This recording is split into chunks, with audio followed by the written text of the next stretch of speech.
Episode 64 में हमें दिखाते हैं कि कोको जीक्यूंग से कह रही है, आपको कैसे पता चला, अभी तो मैंने अपार्टमेंट शेड्यूल भी नहीं किया है। तो जीक्यूंग कोको से कहता है, मैंने उस आदमी को बुलाया है, वो अभी रास्ते में है, सुबह 10 बजे कॉन्ट्रैक्ट पे साइन कर देना। शायद कोको को रहने के लिए कोई जगह चाहिए थी और जीक्यूंग उसकी हेल्प कर रहा है। उसके बाद जीक्यूंग कोको का हाथ पकड़ के उसे अपने साथ ले जाने लगता है और कहता है, चलो तुम्हारे बॉयफ्रेंड को कितना एक्सपीरियंस है वो देखो। तो कोको सरप्राइज थी कि वो किस बारे में बात कर रहा है। फिर जीक्यूंग साइड में कोको को एक पेड़ के पास ले जाता है और उससे कहता है, मैं तुम्हारी हेल्प कर रहा हूँ, इसके लिए मुझे कोई इनाम तो मिलना ही चाहिए। फिर जीक्यूंग कोको को किस करने की कोशिश करता है तो वो उसे पीछे धकेलती है और कहती है सॉरी। तो जीक्यूंग कोको से कहता है, अभी भी नहीं चाहती, तुम थोड़ी सी बेवकूफ हो, न जाने कब मुझे तुमसे इजाजत मिलेगी। तो कोको अपना सर नीचे कर लेती है और कुछ भी नहीं बोलती। तो जीक्यूंग कोको को ऐसे देखकर बोलता है, कोई बात नहीं, रहने भी दो।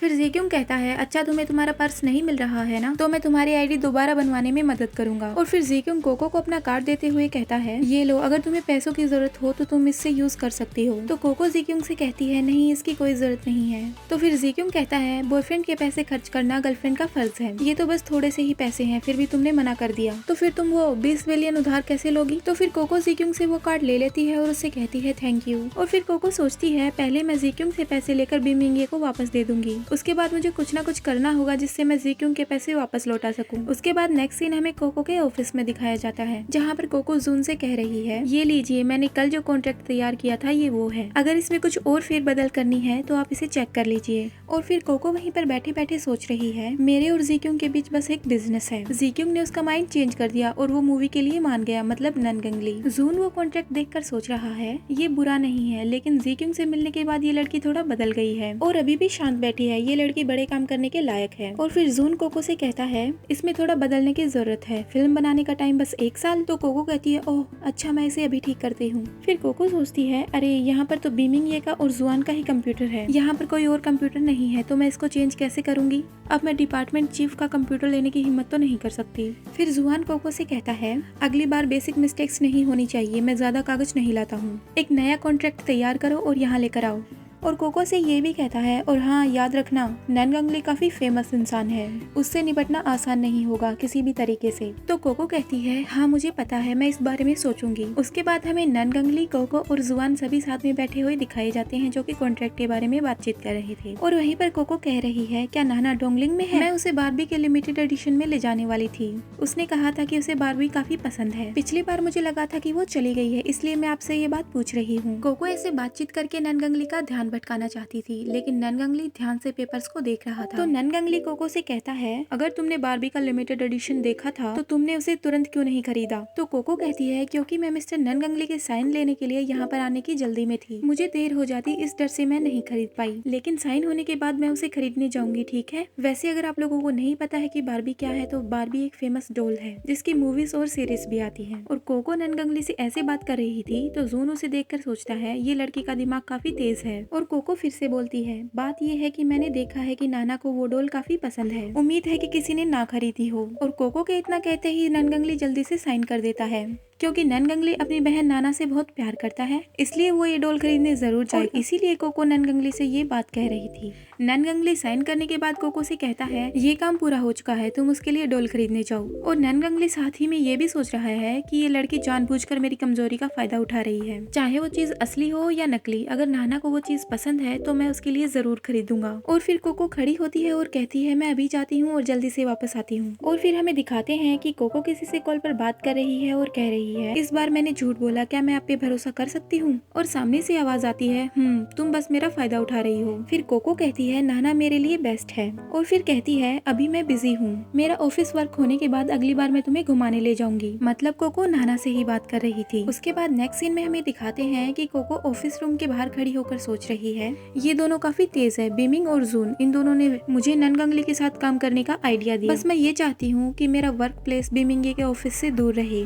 उसके बाद कोको फाइल लेकर जून के पास आती है और कहती है, क्या इसमें कोई प्रॉब्लम है। तो जून वो फाइल देखकर कोको से कहता है, तुम काफी जल्दी काम करती हो, तो कोको कहती है क्या मुझसे कोई गलती हुई, बस आप मुझे बता दीजिए, मैं इसे अभी ठीक कर दूंगी। तो जून कोको से कहता है कोई प्रॉब्लम नहीं है, तुम काफी अच्छा काम करती हो, बस मैं तुम्हारे एम्प्लॉय शेड्यूल पर साफ साफ बात करना चाहता हूँ। हर कंपनी यही चाहती है कि उसका एम्प्लॉय कड़ी मेहनत करे, लेकिन उस एम्प्लॉय को सबके सामने कोई नहीं दिखाता। जिस एम्प्लॉय को लंबा एक्सपीरियंस होता है वो भी इस काम को हैंडल करने के लिए 30 से 40 मिनट लेता है, लेकिन इस काम को करने के लिए तुमको सिर्फ 20 मिनट लगे। अगर तुम ऐसे ही काम करते रही तो मैं मान सकता हूँ कि तुम मेरे लिए हार्ड वर्क कर रही हो, इतनी जल्दी काम करने की भी जरूरत नहीं है, लेकिन आप मेरे लिए काम कर रही है तो मैं आपसे उम्मीद रख सकता हूँ कि आप मेरे लिए बेस्ट काम करेंगी। तो कोको कहती है मैं समझ गई, अगर मुझसे बाद में भी कोई गलती हो तो आप मुझे याद दिला देना। और फिर कोको स्माइल करके ये भी कहती है और हाँ, अगर मैं कुछ ज्यादा ही अच्छा काम करूँ तो आप ये भी मुझे बता सकते हैं। तो जून भी मुस्कुराता है और कोको से कहता है इतना घमंड मत करो, अभी भी तुम्हें काफी कुछ सीखना है। फिर कोको कहती है वर्किंग टाइम खत्म हो गया है, कल मिलते हैं। उसके बाद हमें दिखाते हैं कि कोको अपनी दोस्त सिंग सिंग से बात कर रही है और सिंग सिंग कोको से कह रही है इस बार सुनेन हुआ का कोई बहाना नहीं चलेगा, तुम्हें अब और धमकाया जाएगा, सभी डिसीजन लिए जाएंगे उस कंपनी से जहाँ पर तुम काम करती हो। तो कोको उसे जवाब देती है बात ये है कि थैंक फेफे की शर्तों के साथ एक सपोर्टिंग रोल बनना भी एक बहुत बड़ी बात है। मतलब वो दोनों अपने कुछ काम के बारे में बात कर रही थी। फिर कोको सेंग सेंग से कहती है अगली बार शायद मैं बहुत बिजी होंगी, मैं अभी ड्राइवर के लाइसेंस के लिए स्कूल में अप्लाई करना चाहती हूँ, शायद ये चीज मेरे बाद में काम आएगी। लेकिन शिंगशिंग का ध्यान कोको की बात पर नहीं उसके फोन पर गया और वो कहती है वाओ पर्पल वर्जन, ये फोन तो लिमिटेड है, क्या तुम्हें ये ज़ीक्युंग ने दिया है? तो कोको शर्माती है और कहती है पिछली बार जब मैंने अपना फोन खो दिया था तो उसने नया सिम कार्ड लेने में मेरी मदद की थी और ये फोन मेरे काम के लिए सही है। और सिंग उसकी ये बात सुनकर मुस्कुरा रही है, मतलब ये फोन कोको को ज़ीक्युंग नहीं दिया था, बस वो सीधा सीधा बता नहीं रही। और तभी कोको के पास एक फोन आता है, वो उसे उठाती है और कहती है ज़ीक्युंग आपने मुझे नहीं बताया कि आज आप कॉल करने वाले हैं, आप कैसे हो, आप ठीक हो? लेकिन दूसरी ओर से कोई नहीं बोलता। तो सिंग सिंग कोको से कहती है कोको ये कौन है? तो कोको कहती है सिंग सिंग मैं थोड़ा बिजी हूँ। तो सिंग सिंग वहाँ से चली जाती है और कोको कहती है मिस्टर बीमिंग ये, और फिर सोचती है क्या ये वापस आ गया। और उसके बाद मिस्टर बीमिंग बोलते हैं मैं स्कूल के पिछले गेट पर हूँ और उसी जगह पर खड़ा हूँ, मैं तुम्हें यहाँ पर आने के लिए 5 मिनट देता हूँ। और फिर हमें दिखाते हैं कि कोको मिस्टर बीमिंग की कार के पास पहुँच चुकी थी और फिर मिस्टर बीमिंग कोको से कहते हैं अंदर आ जाओ। तो कोको मिस्टर बीमिंग से कहती है मिस्टर बीमिंग ये इस बात को हम पिछली बार ही कर चुके हैं, आपके जितने भी पैसे हैं वो सब मैं आपको वापस देना चाहती हूँ, मैं कल आपके सारे पैसे लौटा दूंगी। तो मिस्टर बीमिंग कोको से कहते हैं तुमने अभी तक पैसे लौटाए नहीं हैं, इसका मतलब ये है कि तुमने कॉन्ट्रैक्ट का नियम नहीं माना। तो कोको मिस्टर बीमिंग से कहती है मैं कार में नहीं बैठूंगी, आप कुछ भी कह लो। और तभी मिस्टर बीमिंग का ड्राइवर पीछे से आता है और कोको को धक्का देता है। उसके बाद मिस्टर बीमिंग कोको को जबरदस्ती गाड़ी में बिठा लेते हैं और दरवाजा बंद कर देते हैं। तो कोको कार के दरवाजे को थपथपा रही है और कह रही है इसे खोलो, मैं बाहर जाना चाहती हूँ। लेकिन मिस्टर बीमिंग उसकी नहीं सुनते और उसको लेकर वहाँ से चले जाते हैं। तो अब कोको गाड़ी में बैठे बैठे अपने फोन को देखकर सोच रही है मुझे किसी को बताना होगा जो मुझे बचा सके, मतलब शायद ज़ीक्युंग। कोको लगातार बस अपने फोन को ही घूरे जा रही थी। तो मिस्टर बीमिंग कोको से कहते हैं ये फोन काफी मजबूत लगता है, क्या मैं इसे फेंक कर देख लूँ? तो कोको अपने फोन को टाइट पकड़ लेती है और कहती है बीमिंग ये आपको ऐसा करने की इजाजत नहीं है। तो मिस्टर बीमिंग कोको से कहते हैं मुझे उस नजर से मत देखो, पैसे मुझे अभी भी मिले नहीं हैं, तो तुम्हें पता होना चाहिए कि मैं नाराज हूँ और उसका नतीजा क्या होगा। और फिर मिस्टर बीमिंग कोको से कहते हैं काफी दिनों से मुलाकात नहीं हुई, मेरे पास आओ, मैं तुम्हें गले लगा लूँ, मैं देखना चाहता हूँ कि तुम पतली हो या नहीं। तो कोको अपना फेस दूसरी साइड कर लेती है और कहती है मैं वापस स्कूल जाना चाहती हूँ। तो मिस्टर बीमिंग कोको से कहते हैं मुझे याद है कि समर वेकेशन चल रहे हैं, मतलब गर्मियों की छुट्टियाँ चल रही है। फिर कोको कहती है मुझे अभी भी काम करना है। तो मिस्टर बीमिंग कहते हैं लेकिन अभी तो ब्रेक टाइम है। फिर कोको चिल्लाकर कहती है बीमिंग ये तुम्हें रूल्स के बारे में कुछ नहीं पता, तुम्हें बिल्कुल भी तमीज नहीं है। फिर मिस्टर बीमिंग कहते हैं म्यूजिक की बात मानी है तुमने, लेकिन कुछ टाइम के लिए ही, ऐसा लगता है कि तुम में हिम्मत आ गई है, काफी बड़ा जिगरा हो गया है तुम्हारा।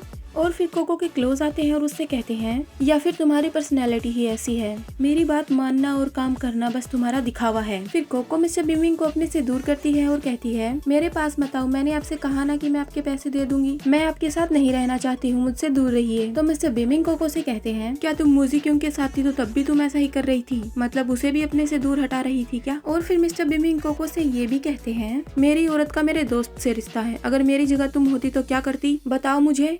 तो कोको मिस्टर बीमिंग के बात का जवाब देते हुए कहती है मैं आपकी वुमन नहीं हूँ, मतलब मैं आपकी औरत नहीं हूँ। फिर मिस्टर बीमिंग कोको को पकड़ते हैं और कहते हैं हमारे बीच एक रिश्ता बन चुका है, फिर भी तुम्हारी ऐसा कहने की हिम्मत कैसे हुई कि तुम मेरी वुमन नहीं हो? तो कोको कहती है आपने मुझे इसके लिए मजबूर किया था, मैं कभी भी आपकी वुमन बनने के लिए तैयार नहीं थी, ना ही मैं कभी आपके साथ रहना चाहती थी। तो मिस्टर बीमिंग कोको से कहते हैं इसका मतलब तुम मुझसे नाराज हो, इसीलिए तुमने ज़ीक्युंग के पास जाने का फैसला किया। उसके बाद मिस्टर बीमिंग कोको की शर्ट के ऊपर वाले बटन खोलते हैं और उसको छूने की कोशिश करते हैं और फिर कहते हैं क्या तुम उसके साथ खुश हो, क्या उसने तुम्हें ऐसे ही छुआ जैसे मैं छू रहा हूँ। और ये एपिसोड यहीं पर खत्म होता है। Hope you like this video. Bye bye.